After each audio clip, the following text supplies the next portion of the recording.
games are rare, but these 6 players are poised on the brink of greatness.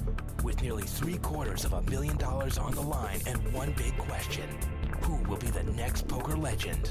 The World Poker Tour comes to the Bicycle Casino.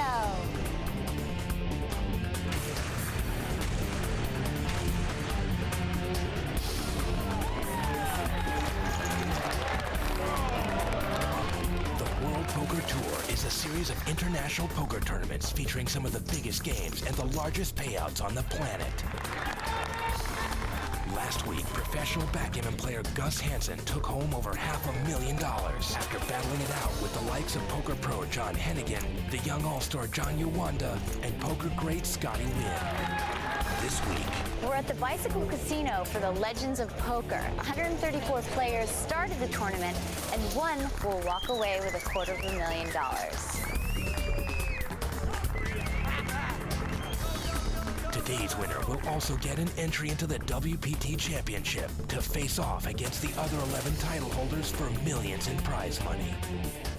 And now, down to the WPT arena, where the voice of poker Mike Sexton and Hollywood's own poker ambassador Vince Van Patten are standing by. Welcome to the World Poker Tour. We're at the Bicycle Casino in Los Angeles, California, for one of the oldest and most prestigious events on the tour, the Legends of Poker. Absolutely, Mike, and we have seen the legends come and go in this tournament.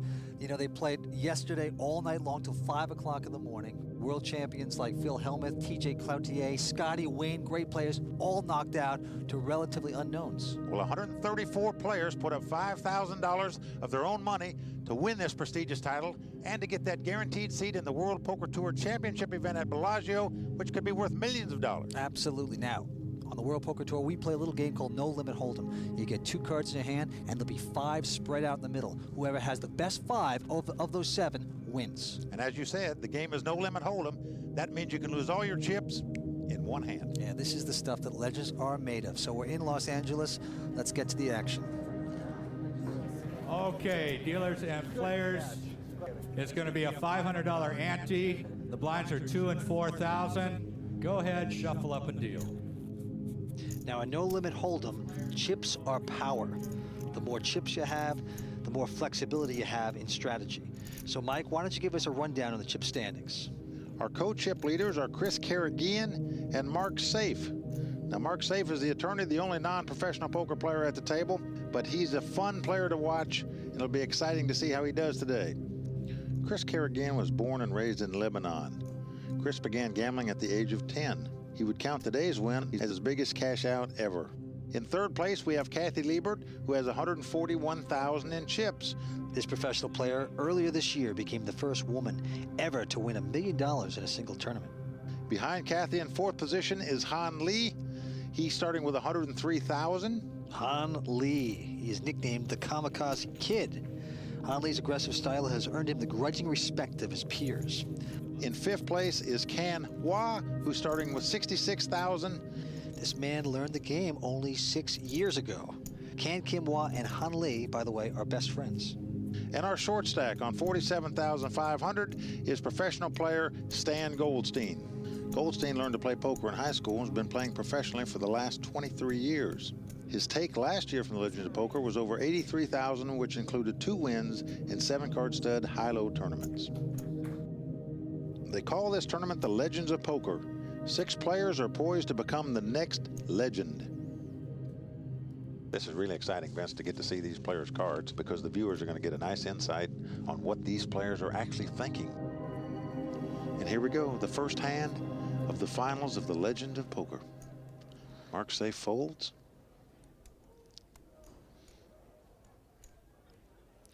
And Han Lee folds, and here goes Kathy reaching for her chips. Kathy Liebert comes firing at the first pot.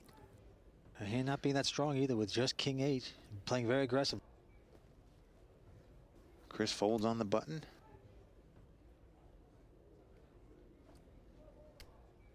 Stands in the small blind. And he folds.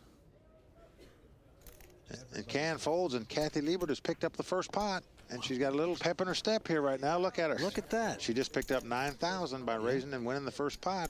She didn't have much of a hand. The king 8 offsuit. Yet she's stacking chips. Look at her. She looks happy. That's your girl. That's your pick for the tournament. It's a great way to start. Think women can't play poker? If you find yourself in a game with Kathy Liebert, don't bet on it. It doesn't bother me that often I'm the only woman at the table. This is what I do for a living. The fact that it's dominated by men doesn't really affect me too much. You know, I try to do the best I can. I used to play nickel, dime, quarter home games with family and friends. And I was like, 9, 10, 11 years old. I enjoyed it. And I actually remember going out and buying a poker book and keeping track of my nickel, dimes, and quarters on the cover. And I remember at one point I had like $25 written down as profit. I guess I started up doing pretty well at it. And now that those nickels and dimes have grown to over $1 million, Kathy can write her own book. And her competitors know it. Oh, Kathy really so good, huh? She trusts her instincts. She's very aggressive at the right times. Outstanding player. She just won $1 million on the party poker cruise. She's very, very tough. Underestimate Kathy Liebert if you will, but don't say we didn't warn you. I feel like sometimes the men don't give me as much respect as I deserve, or they tease me more or something, but, I can handle it. You make these guys look prettier than they are. Well, Vince, Kathy's feeling good. Always good to get that first pot under your belt. Absolutely. What a competitor. Hanley's going to look at his hand first. He's going to throw it away. Now here comes Kathy again. She's picked up a big hand. This is Big Slick, Ace-King. Whoa, here she goes, 20,000. And now look at Chris. I'm going to raise. Chris has picked up 2 queens. Oh, man. He is making it 60,000. He's re-raising Kathy. Notice Stan, look at both of these players. Now, he's picked up a pretty good hand, an ace-queen. That's right. Now, Stan's a pro. He understands that one chip leader's bet 20,000. The other chip leader's re-raised to 60,000. Normally, on a raise and a re-raise, you'd throw this hand away, but because he's on the short stack, who knows what he might do. Stan faked it. That's a nice laydown by Stan Goldstein. Mark safe looking at his hand. He's not going to call it. It's down to the 2 of them. What is she going to do? Now, Kathy's faced with a decision here. She's raised it and been re-raised. She has a nice hand, but she's all in. She's all in. She is going for the gusto right here on hand 2. She has moved all her chips in against the chip leader. Well, you can't be too selective. You can't predict the other guy has queens. And he calls. Whoa, what a showdown we're going to have here. This is ace-king for Kathy, 2 queens for Chris. Chris is a slight favorite to win this hand, not much. It's virtually a coin flip. See what happens. 5, 5, 6. No help for Kathy. Look at her look. She knows she's got to have an ace or king or she's going to be out of here. Not happening on 4th Street. Chris is in front with his queens. Kathy Liebert is gone on the second deal of this tournament. Look at her. She's shocked, Vince. Well, she's absolutely blindsided. She's been whacked. It's like a freight train hits you. Second hand, she didn't even have time to take a sip off her drink. Whoa. She ran right into the chip leader with the ace-king, and she is gone. She is out of her chair. Over the rail. Not going to be her year for being a legend. She is disgusted. You have to be. You pick up Big Slick, Ace-King, and Chris Kerguelen is one happy guy. Right now she's shaking her head. She thinks maybe I overplayed that Ace-King. And maybe she did, but she could have won the pot just as easy as not. But you're 6-handed. You can't wait all day for Aces-King. Ace-King is a huge hand. You're gambling. That's what happens. Wow, Vince. Kathy Liebert gone in the first 2 hands. Tremendous action in the early going here at the Legends of Poker. It's truly unbelievable. But before we get too far, let's give a quick tutorial on just how to play Texas Hold'em. That's a good idea, Vince. The game is No Limit Hold'em, the Cadillac of poker. It's a game that takes a minute to learn and a lifetime to master. To start, each player is dealt 2 cards face down. Then, 5 community cards, cards everyone can play, are placed face up on the table. Each player combines their 2 hidden down cards with the community cards to make their best 5-card poker hand. And betting is really what this game is all about. Let me explain. You get your first 2 cards, you make a bet. Then the dealer puts the first 3 community cards on the table. In poker, we call this the flop. They bet again. Then the dealer puts the 4th community card on the table. This is called the turn card. Once again, big round of betting. Then the last card. We call this the river. It's turned up on the table. They make a big last round of betting. Turn your cards over. You see who wins. They call it no limit hold'em because there's no limit on how much a player can bet. At any moment, he can declare that he is all in and push all of his chips into the pot. Right, and that makes chip position, or how many chips you have, very, very important in this game. Well, Vince, the crowd is stunned already, like myself. I picked Kathy to win this tournament, and she's already out. Bounced out after 2 hands. I mean, she got caught up in a whirlwind there. Too bad for Kathy, but great for Chris Karagulian. Chris, looking at his hand, throws it away, and he had a pretty good hand in it. Ace-6 offsuit. After winning that big pot, plays it pretty conservative. Well, I think he's just going to bide his time now. He's in great chip position. I don't think he's going to be looking to do too much gambling, unlike a lot of people would when they had that kind of chip stack. He's going to sit back and just sort of bide his time. And here we go. Now we're down to the battle of the blinds. Now, these are the 2 biggest gamblers at the table, for sure. And you're going to see them clash, I think, sometime. And here comes Mark. Jack Queen of spade, a pretty good hand there. Well, that's the kind of hands that you like, I know, Vince. And it's not a bad hand in the blind. He come in for 12,000. And look at Han Lee. Now, Han Lee doesn't like to give up anything. He's got 4,000 in this pot in the big blind. He only holds a 3-8. Look at his thought process. Now, he wants to play a 3-8, and the guy with 320,000 chips through an ace high away. Well, he's going to throw it away. He did throw it away. But inside, he's not happy about it. Mark was telling me that the tournament that he won just a week ago, that his biggest rival was Han Lee, and they got a lot of battles. Well, I think we're going to see something today between these two. Yeah. We'll see what happens. You'll see me in there a lot. You'll see me bluff a lot. That often leads to an early exit or a lot of chips. Well, remember, we're playing with a $500 ante and 2 and 4,000 blinds. That means they've got to get in there and mix it up, Vince. Absolutely, and they are. Ken Wise picked up a nice hand. Pair of 5s in his hand. He's got to like that. He's going all in, Mike. He goes all in. Ken Hua goes all in. Now look at this. Mark Safe has a big decision to make here, Vince. Well, he's got a pair of 8s. You're right. I mean, it's 2 guys with wired pairs. Now he has about 165,000 in chips, and Ken Hua has moved all in for about 60,000. I call. He's calling. He's called. He said he calls. Well, why not? You're only playing 5-handed. You can't wait for aces and kings. Ken Hua's got to be saying, I hope he has ace king or ace queen. Then that way I would have been a slight favorite. Now he's going to love it when he sees that Ken only has a pair of 5s. He will be a big favorite in this. But he's still got 2 more players to get by here. Now Han Lee has a king 6 here. Look at this. He hates to give up a hand, Vince, this guy. Absolutely right. He actually thought about calling. It's going to be down to 2 of them. All right, open the hands, gentlemen. Let's see him. Here they go. Now at this point, Mark Safe is in a commanding position with 2 8s against 2 5s. Oh, Mark's got to love that. And Ken Hua is sick. Here's the flop. Not going to help Ken Hua. Mark is in front with a pair of 8s. Ken Hua's going to need a 5 or he's going to be our 5th place finisher. This is the last card. Can Ken Hua do it? He can't. No, he does not do it. It's over. Ken Hua on our 4th deal. We've lost our 2nd player. The action is fast and furious right here at the Legends of Poker. You know what? There's only been 4 hands. We've lost 2 players. Ken Hua will join Kathy Liebert on the sidelines, maybe go to the bar, have a drink, commiserate, because he is out of there. Incredible early action here at the Legends of Poker.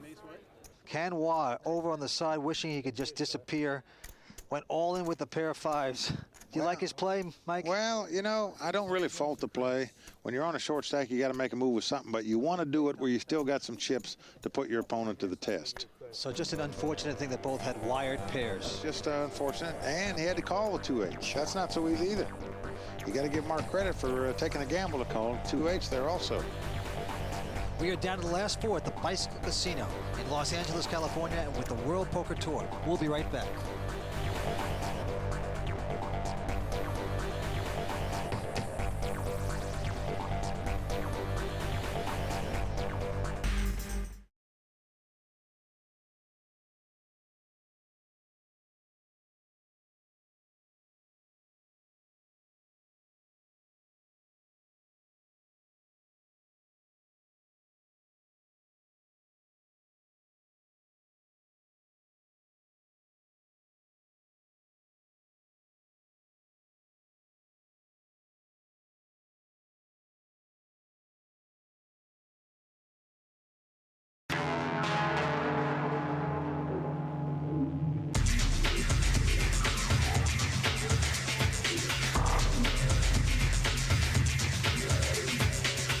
Welcome back to the World Poker Tour. We're at the Bicycle Casino for the Legends of Poker, and we're already down to 4 players. Can Hua and Kathy Liebert, Mike Sexton's pick to win this tournament, have already been eliminated. Let's get back to the game.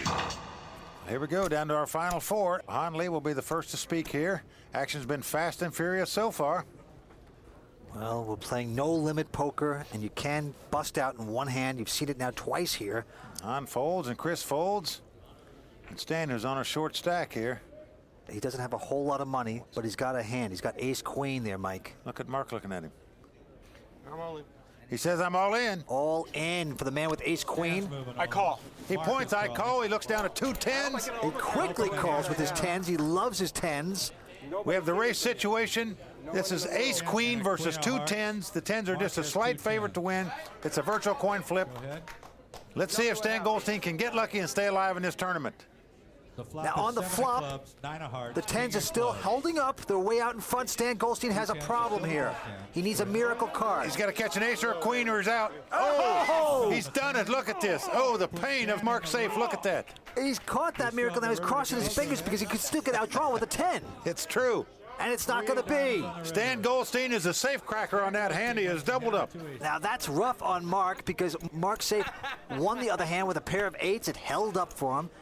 This time he has 10s. He thinks it's going to hold up. He thinks, hey, I'm going to be a champion today. I just got that feeling. And then boom, one card comes down, that ace. You're outdrawn.